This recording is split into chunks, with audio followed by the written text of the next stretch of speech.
All right, so we did archer weaves, body tracing, and got into some snakes. We started out with archer weaves, which are essentially just a normal weave with a slight change in stance so that you can keep one arm extended and one arm weaving close to the armpit and the shoulder. So in other words, my left close hand is weaving around my arm rather than the other boy. Some key considerations for the arm extended are that you want to try to rotate your elbow down. You can let it bend a little bit. You can see that by rotating the elbow down, it's easier to seat the shoulder blade against the ribs and have a nice stable shoulder position since you're holding your arm out at arm's length all the time. You want to take care of your shoulder health because of that. To show this side on, there's quite a lot of body movement causing that extended arm to move back and forth. And that is what's creating a space for the boy to hop over, move the body, and create an opening, like opening the door, for the boy to hop under. So the boy hops under, you change your arm position with your body. The boy hops over, turn your body, change the arm position, so on, and so forth.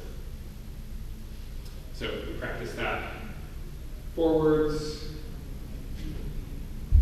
We then also practice sliding back to a forwards weave, setting back the other side, and doing an archer weave on the other side so that we can change stances and change sides of the archer weave, like so.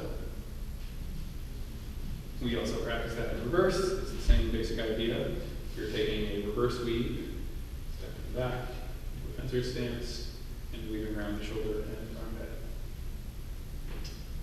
And of course, we can exchange stances here as well. Then we got into the good stuff. So trace exchanging is when you go from one archer weave and you slide your hands along each other in a fountain to the other archer weave.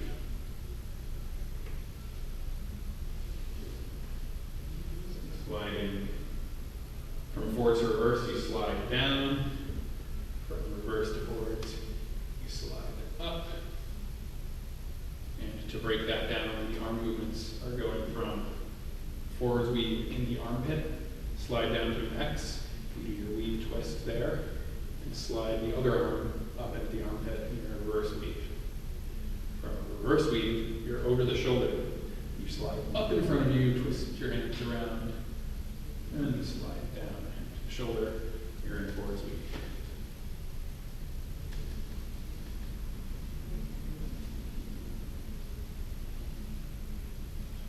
And it turns out this is actually really just like a regular old weave fountain.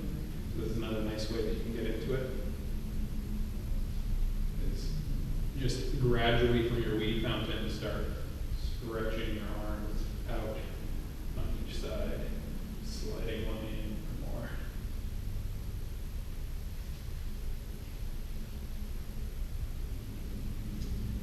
And we did make mention that there are a variety of other sliding type things. Crosser extensions are one. If you know the 4x4 fountain, that's not 4x4 fountain, this is a 4x4 fountain.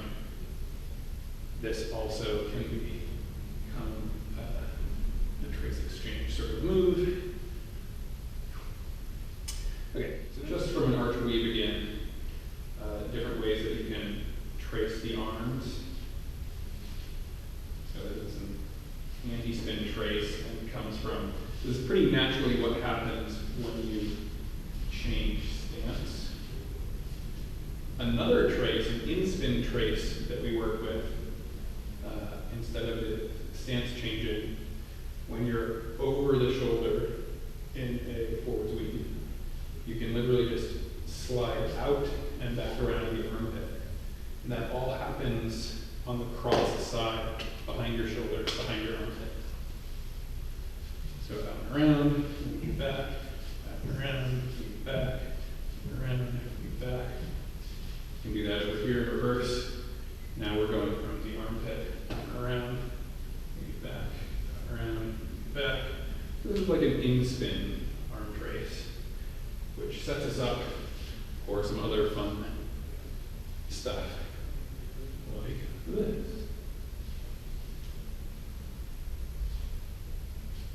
So that's a type of horizontal body tracing, and we're specifically focusing on using each of these 4 holes, negative space areas around the shoulders and armpits.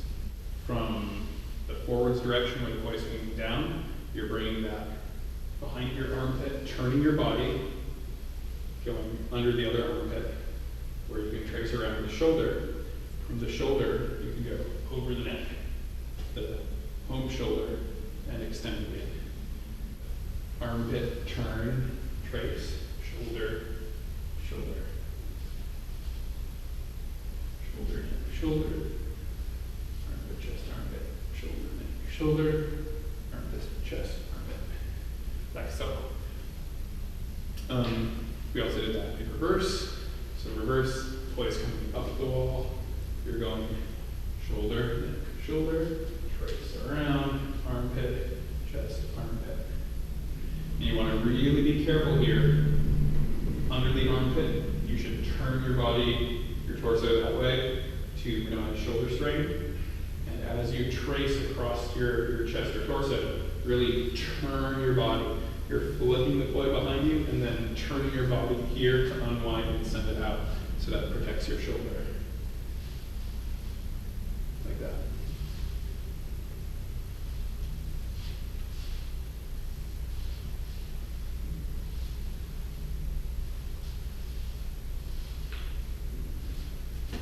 And then eventually you put those together.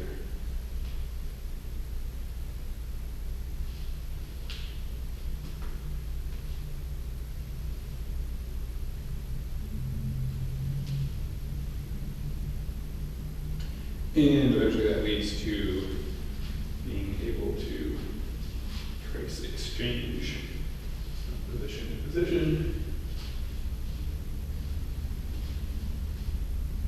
And a variety of other goodies. Okay, what else did we do? Yeah, bustle, okay. Bonus material. We covered making sure that you can spin cleanly in split time, same direction on a wall plane. Focusing on central symmetry, central focus point, opening up and down, out, down and up, in. Really focusing on the arms or poi passing the central location in different directions. Out, in, with the poi, same thing, going up and down the center and out. From there, we played with doing this in front and crossing behind. So the cross happens at the same time, unlike many split time moves. You see it from the side, you see that my arms are flapping front and back at the same time. Yet we are still in split time, same direction. It's important to practice this because most people don't do it naturally. This also, there's what Nick at Playboy calls crossy-crossy, sort of a near-far exercise where I get even closer, one's coming up behind the other, and as they separate, I can turn my body, almost like thread the needle, and switch which one is in front. So left, right, left, right, left, right. Notice I'm turning my body to make this happen more easily, and I can practice this down low, in the middle, up high. That's essentially a seam that you want to get good at shifting which poi is on which side.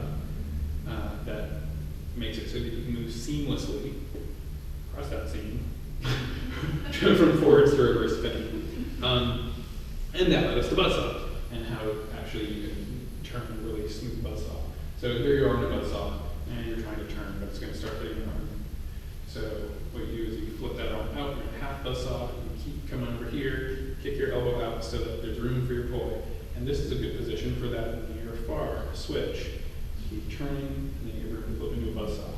So I'm actually only in a buzzsaw a very small amount of time, and then I'm in a half buzzsaw, and then I switch to the other half buzzsaw, and then I switch to a buzzsaw. But if you practice those steps, it will really clean up how you can turn from buzzsaw to buzzsaw, how your buzzsaw flowers can do things.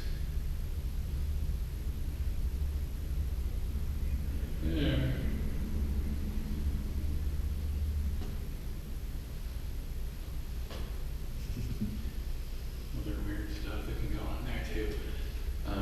Yeah, so that was some bonus stuff. Is there anything else? I think that's the gist of it. All right, sweet. That's a wrap.